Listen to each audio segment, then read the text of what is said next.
Dear compatriots and participants, let me at the outset thank the organizers of this timely discourse for giving me the honor of delivering the keynote speech to this conference on the causes and consequences of dictatorial rule in Eritrea.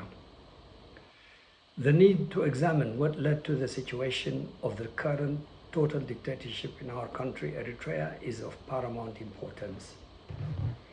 Why and how did we, after a praiseworthy military victory with great sacrifice and military prowess, fail to establish after independence a democratic order that allowed our people to govern themselves, to fully participate in the development of their resources, to improve their living conditions, to ensure internal peace and peaceful cooperative relations with their neighbors and indeed the world? I applaud the organizers for rising up to the task as an important step in our understanding of what contributed to the current dictatorship, the impact of that dictatorship in the life conditions of our people and our country, as a lesson for building the basis for a peaceful, democratic, and prosperous Eritrea. The struggle of the Eritrean people for independence from Italian colonialism and British occupation and later Ethiopian occupation and eventual annexation has cost us the lives of so many gallant fighters. They all selflessly sacrificed their lives, believing that Eritrean independence will enable the liberation of its people. Those who sacrificed their lives under the banner of the Eritrean Liberation Movement, Haraka, the Eritrean Liberation Front, Jabha, and the Eritrean People's Liberation Front, Sha'biya, did so believing that the independence of their country will lead to the freedom and welfare of its people. They are all our heroes and deserve our collective recognition and gratitude. They definitely have mine. Please allow me, therefore, to remember and honor them by standing up for a minute's silence. I can oblige no one to join me unless you feel the same as I do.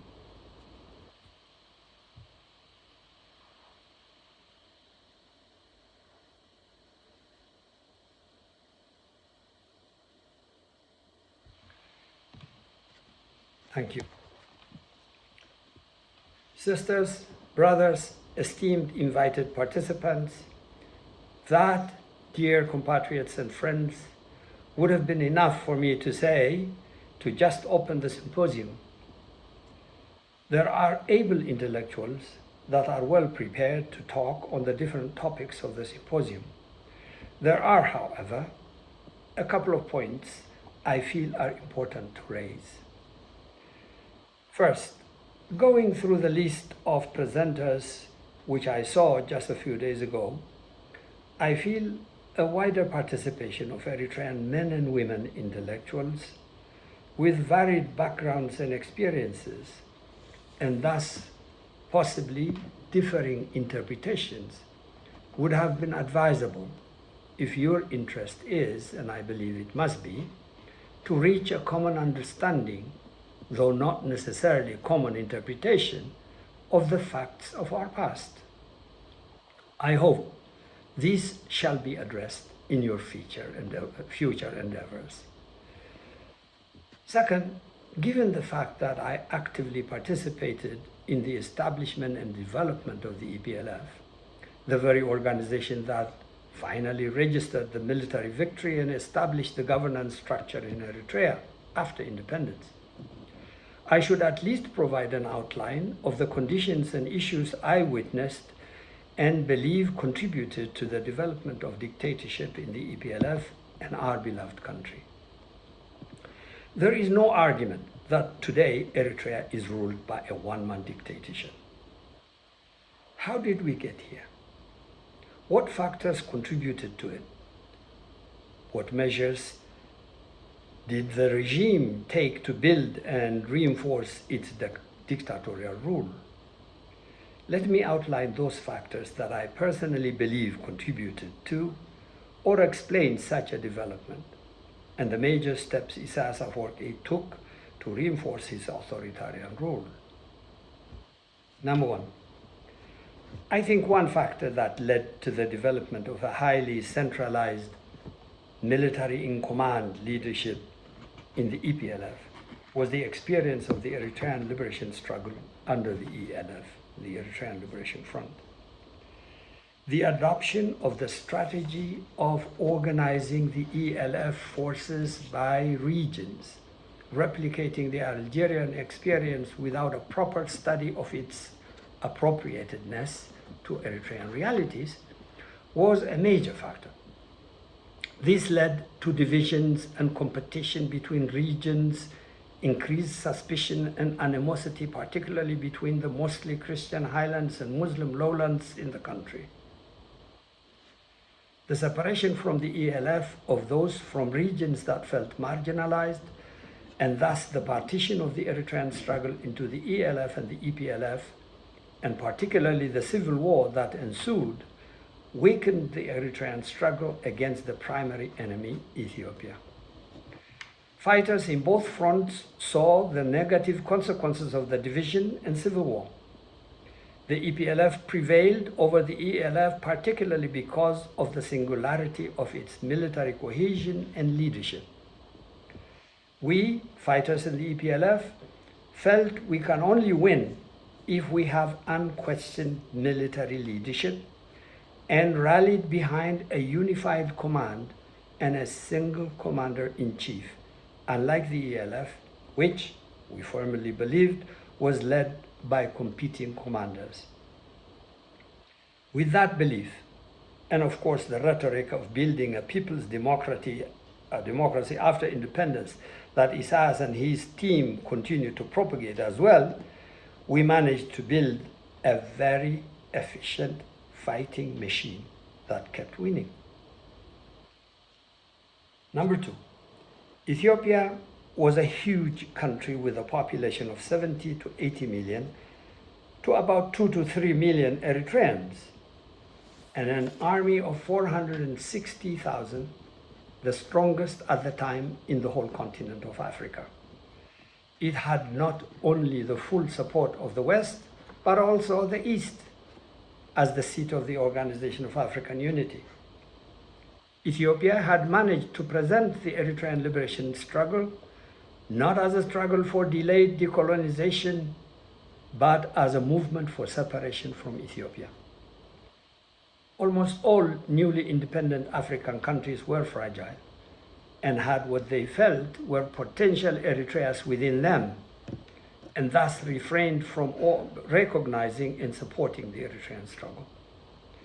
Many of us in the EPLF felt, I know I did, that the war may not be won soon, and felt we should not raise controversial political issues that may divide and weaken our fighting capacity. That was the dominant thinking in the EPLF.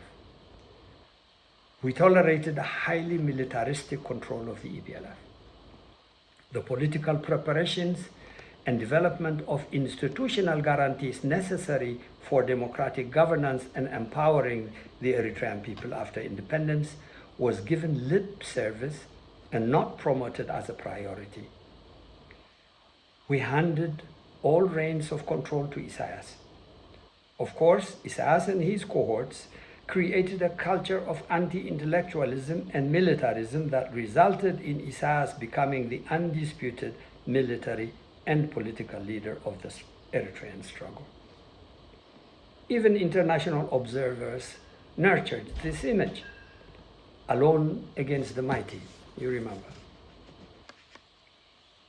Number three, immediately after independence, many in the EPLF felt that the front should acknowledge the role played by all Eritreans for the success of the struggle and invite all, including those who were in the different factions of the ELF, to join in the nation-building process. Some of us started propagating, though rather meekly and sporadically, that the EPLF-led transitional government should immediately create institutions for transition to democratic rule and not wait until the election of a new parliament and government on the basis of the expected constitution. The more such proposals were forwarded, however, the more Isaias felt challenged. He thus engaged in an internal purge, a process of sidelining and actually imprisoning those proponents of institutional democratic participation. An absolute dictator during the struggle thus continued post-independence as well. Number 4, to provide further cover for absolute control and centralization of decision-making in independent Eritrea, Isaias kept creating one conflict after another with Eritrea's neighbors, adopting aggressive military confrontation rather than using diplomacy, negotiation, mediation, or arbitration to resolve the real or perceived conflicts with them. He declared war with every single one of them: Yemen, Sudan, Ethiopia, and Djibouti, gaining Eritrea the notoriety of being the only country in modern times to have been at war with every single one of its neighbors. Keeping the country constantly on a war footing provided him absolute control, labeling dissidents as traitors and utilizing arbitrary extra-legal methods to silence them. Another method the Isaias regime utilized to solidify its dictatorship is to change what was supposed to be a national service obligation for Eritrean youth for a limited time period, that is 18 months, into an indoctrination process for the production of an obedient and unpaid workforce for life. These youths are raised in the concentration camp like Sawa, without family, and the values that prepare them to become responsible citizens. Instead, they became cannon fodder for Isaias's interminable wars. In my view, the above are some of the realities and measures that facilitated the development of dictatorial, militaristic, one-man rule in Eritrea. When some form of organized call or voice for change started appearing in the form of proposals for reform by the G13 in early 2000 and more fundamental change by the G15 later that year, Isaias's response was ruthless, as those of you who followed must know. Isaias reinforced his control of every aspect of life in the country, eliminating whatever symbolic institutions existed up to that time, the so-called transitional parliament included. The dictatorship became absolute, fully exposed, with no semblance of checks and balances on his power. In my presentation above, I have tried to provide a description of how dictatorship evolved in Eritrea. I have not tried to present a rationale or justification for it. Many of us who were in the EPLF and particularly in positions of authority, even if nominal, do bear collective responsibility for what happened. Many in the EPLF and even outside observers were hoping that the preparation and implementation of a constitution would put our country on a democratic path. For some of us, the obstacles to the implementation of the constitution became increasingly apparent, and we spoke out, and many paid for it with their lives. Today, the dictatorship continues, and we hear that Isaias wants to formalize the adoption of a one-party rule, following the Chinese model that would perpetuate his dictatorship. And despite the authoritarian regime's efforts to dictate over the Eritrean people, however, despite the fact that so many of our victimized youth have been forced to abandon their beloved country to save themselves, to survive. The national spirit of the Eritrean people, the youth in particular, is not broken. They are agitating, uniting their voices, if not yet their organization, to salvage their country from the dictatorship. The spirit of the Eritrean nation has not been broken, not ruined. And I am personally very encouraged by the commitment and dedication that is emerging to create a new democratic and prosperous Eritrea we all dream of. The challenge for us, the older generation, who pride ourselves in having contributed to the independence of our country, is to encourage and advise where we can the younger generation to maintain their parents' spirit of sacrifice. The younger generation needs to be encouraged to continue the fight for democracy as they learn from our achievements and build on them, and at the same time from our mistakes and correct them. In this introductory statement, I have focused only on those aspects of your agenda on which I thought I have some insights to offer. On the other topics of your agenda for discussion, that is the consequences of the dictatorship in different aspects of life of the country and people, economic, health and welfare, safety, peace, etc., I believe other presenters whom you will hear from would naturally do a much better job. I leave it thus for them to present. Once again, I thank the organizers of this international conference and encourage you to continue your contributions towards a better understanding of the realities in our country, their causes and consequences, and possibly options for their resolution. Such would contribute to enabling our current youth and future generations to make informed decisions. I wish you the best of success in your deliberations. I thank you.